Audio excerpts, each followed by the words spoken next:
Hi guys, I am Hannah from Birchover and Bromley. So it's a shame that we can't all be together tonight, but let's make the best out of a bad situation. So we're doing this YouTube video. This is what we're going to be creating. So this is our lovely DIY wreath kit. So how we're going to do this, I think it might be easier if, so my colleague who is also Hannah, not to get confused, she is going to make it up and I am going to teach her how to make it. So she can ask any questions that might be going through your head, or we're going to teach you how to wire cones, we're going to teach you how to wire the oranges, we're going to teach you how to make the bow. So most importantly, grab a glass of mulled wine, eat that mince pie and get bubbly on because we're going to have some fun. Okay guys, so we're going to start off. So I just want to show you what's in your kit. So I'm just standing back behind the camera just so me and Hannah are socially distanced from each other, just to make that clear to everybody. So you will have an arrangement of foliage, you will have some cinnamon sticks, you will have your 3 pine cones, 6 oranges, a piece of ribbon and some string or some wired string to hang up your oasis wreath. So just to start off with, you will need to hydrate your ring before we get going. So this is already hydrated. I've run it under the tap for a couple of minutes. I've made sure that it's really absorbed all of the water. We don't want the foliage to get dry, and you can also keep topping it up so it will prolong the life of your wreath. Okay, so first thing you need to do is you need to make a hanging point. So you can see in your ring that there is little lines where the oasis has been moulded into the ring. Now that is a weak point and that is not where you want to tie your string because it just won't keep it strong enough. So Hannah's going to demonstrate now.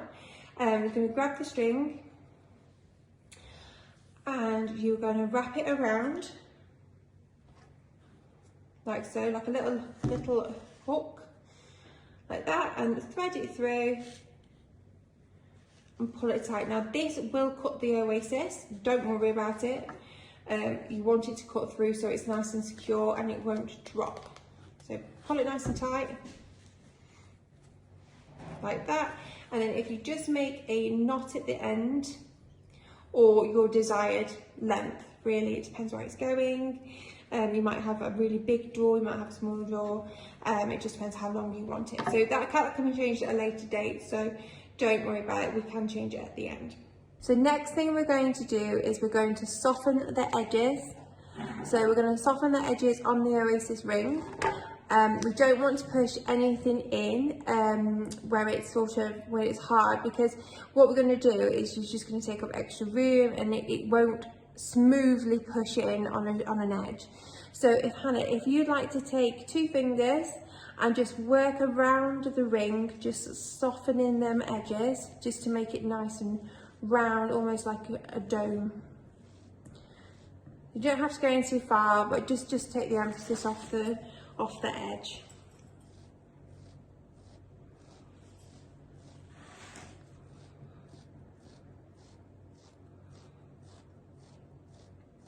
Don't be alarmed if some water seeps out whilst you're doing this.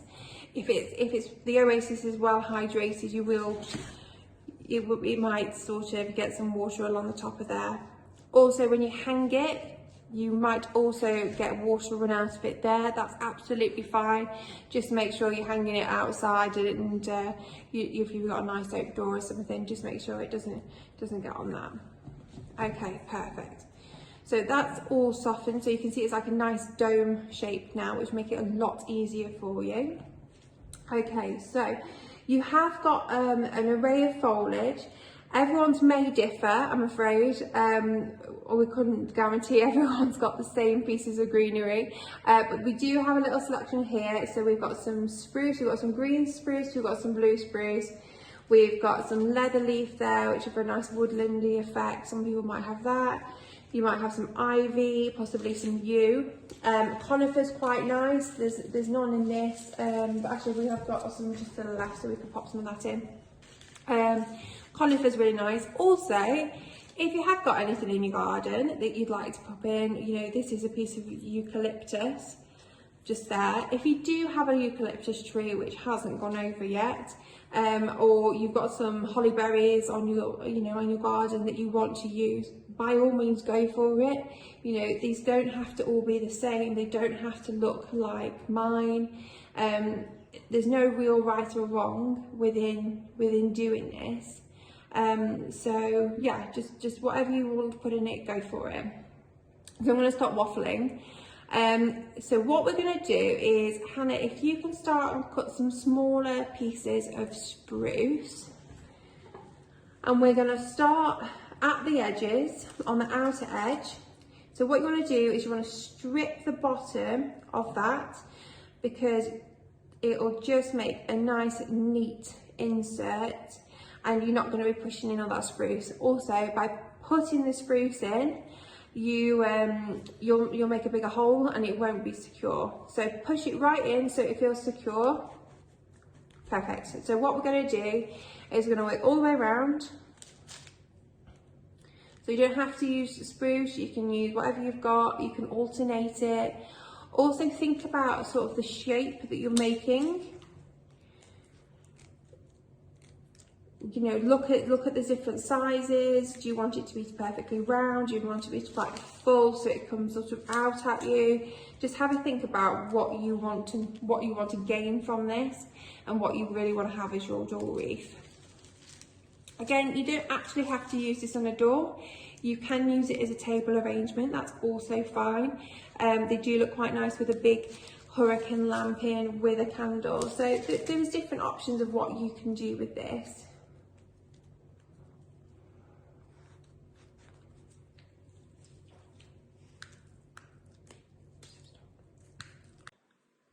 Okay, so as you can see, we've now gone all the way around the outside.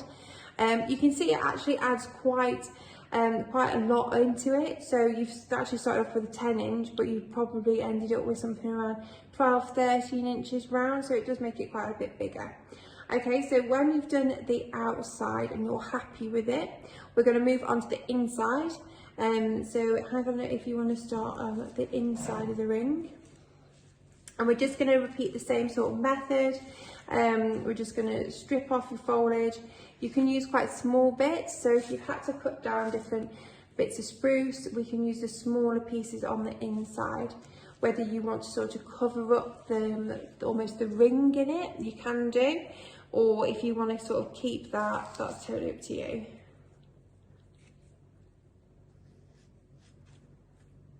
So it all depends on the length of the foliage that you're using. So if you do have holly, I would recommend you use it sort of in the middle parts of it. It is quite prickly, so if you do want to use gloves for any of this, then do go ahead. I prefer not to, but that's just because I like to get a feel for it. Okay, so as you can see, we've now filled the centre of the ring. So this is quite full actually.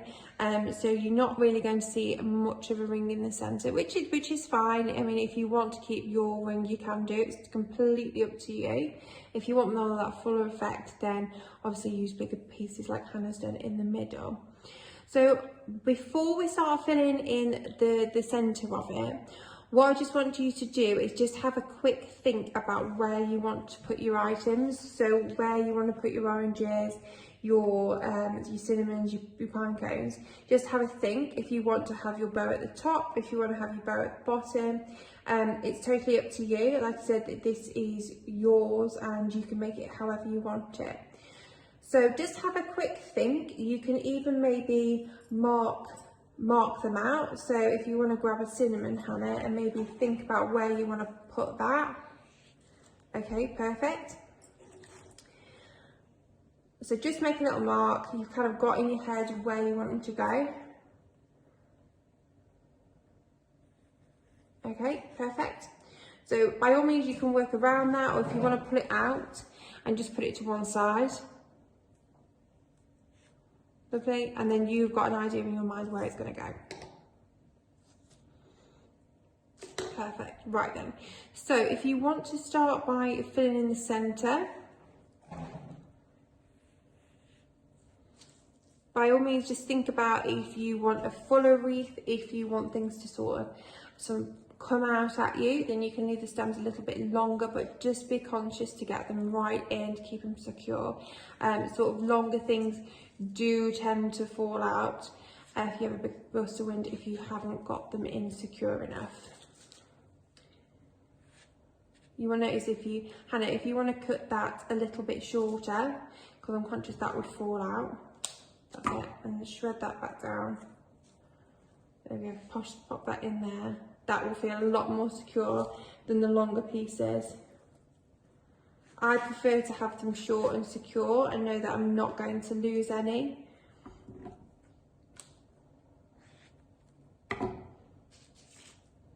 Okay, so we're just going to work our way round.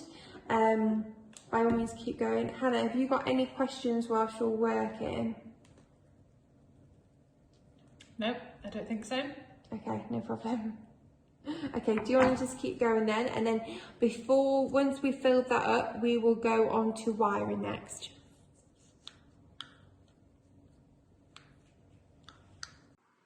Okay, so as you can see, the wreath is now full.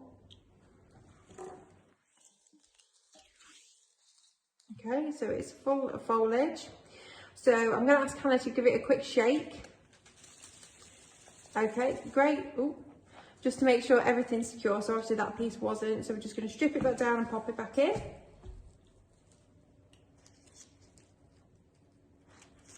Okay, right then. Let's get on to some wiring. So first we're going to wire the oranges. So you've got 6 oranges in your bag and you've got 8 wires, just in case. So, okay, so if you want to grab your 2 oranges and pop them together, and grab your first wire, simply push it through both. There we go. Don't do it right on the edge because sometimes they can be a little bit brittle and we don't want them to break. Okay, so simply fold the wires up towards you, cross them over, make the oranges nice and tight together, and then you're going to twist. There you go, twist it all the way down so it's nice and secure, and then just pull the rest of the wire down with your fingers so it's flat. Okay, twist it up, there we go, and that'll make it nice and secure to push right in your oasis to wherever you would like to put it. Okay, so we're going to pop that to one side. You can fan your oranges out, it just depends what effect you like, or if you want to keep them together, that's also fine. Okay, so next thing we're going to wire your cones. Right, so turn your cone upside down like Hannah's done. Grab your wire and I want you to wrap it around the first easy layer. So just where Hannah is now, you can see that the cone sort of open there, it's not tight, so you'll easily get your wire around. Now people occasionally will stick cones on a stick, but we find wires easier because they can manoeuvre them better. So same as the oranges, pinch it tight and wrap it around. Okay, that's just nice and secure. And it just means that once you push it in, you can manoeuvre your cone to however you'd like it. Okay, perfect. Right then, so Hannah, if you want to pop in your cinnamon, your cones and your oranges wherever you would like, I tend to do them so that they're all in 3s. I tend to go in 3rds around the wreath and then do the same again. And then it's spaced out nice and even. Also think about where you'd like to put your bow, because the bow does take up quite a bit of room. So do you want it at the top? Do you want it at the bottom? Just have a little think about where you want to put it.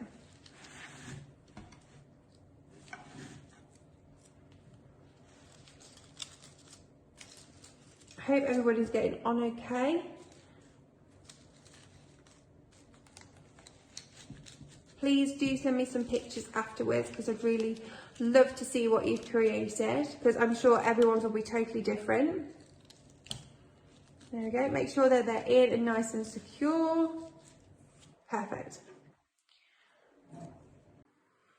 Okay, so Hannah's doing really well here, popping everything in. If you just want to let me show you something, so this is the reason why we put it on a wire instead of a pick. So Hannah's put her cone in and it's slightly angled. So instead of having it angled, you can have it central. So Hannah, if you want to just push with one finger down on the wire so it's nice and secure, and then bend it outwards towards you. You can see the wire will move, but it'll stay secure. And then it's facing you, so you actually get a better angle and better vision of the cone. Okay, so you can see Hannah's now popped in her picks and it's looking really good. So last but not least, we're gonna do the bow. Now, bows, people love them or hate them. You don't have to put your bow in if you like more of the natural effect. But we do have a big red bow because, well, it's Christmas and it's glittery. So we're going to make two loops.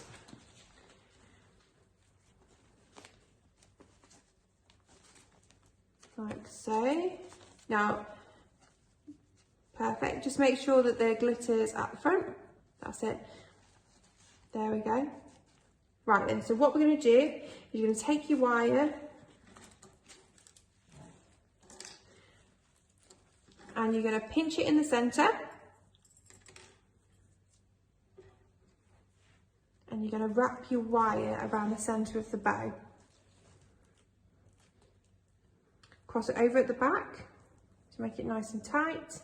You don't want this wire slipping around in your bow because it's going to make it really uneven. Place it down and squish it down if you need to. Just get that nice and tight.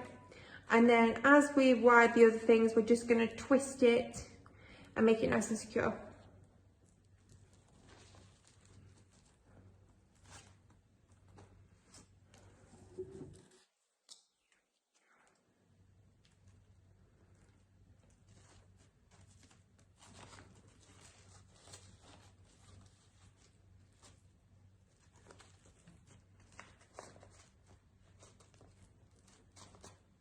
Perfect. Lovely. So Hannah, if you want to pop your bow in wherever you would like, you can trim the ends if you want shorter, and then we're just going to bend that wire around at the back and insert it. Perfect. So Hannah's not put a lot of foliage around where she's going to put her bow, which is great, which means you can insert better. Otherwise the foliage can push it out slightly, and sometimes it can come out of place.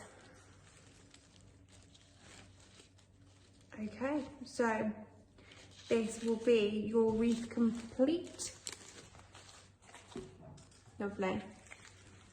So Hannah, if you want to hold it up. Perfect. So that looks really good. Everything's nice and even. It doesn't have to look like this. It can look however you want. You can use as much or as little of the picks as provided. You can use a different colour ribbon. You don't have to use a ribbon. So it's totally up to you. There's no real right or wrong in doing this. It's just whatever you feel is your choice. Lovely. So as I said before, don't worry if you pick your wreath up and it starts oozing water out. It just means your oasis is well hydrated, which is not a bad thing at all. If you do want to rehydrate it, if you notice some of your foliage is wilting a little or just not looking so nice, you can rehydrate it. So what you would need to do is you'd never water it from the top, because you can loosen the foliage. So what you need to do is you lay it in the sink and just fill it up so the water just comes over the rim. It just trickles over the top of the rim, and that will rehydrate it nicely without moving any of your foliage. So I really hope you've enjoyed this evening's class. I'm really, really thankful that you've joined us and that you've opted for your DIY courses. Hopefully next year we'll be doing it all together. We'll be having some nice mulled wine and we'll be having a real good giggle doing this. It is quite difficult teaching people when there's not much of an atmosphere, so I hope you enjoy it the best that you can. Obviously I can't wait to see all your pictures and I really hope you have a lovely Christmas.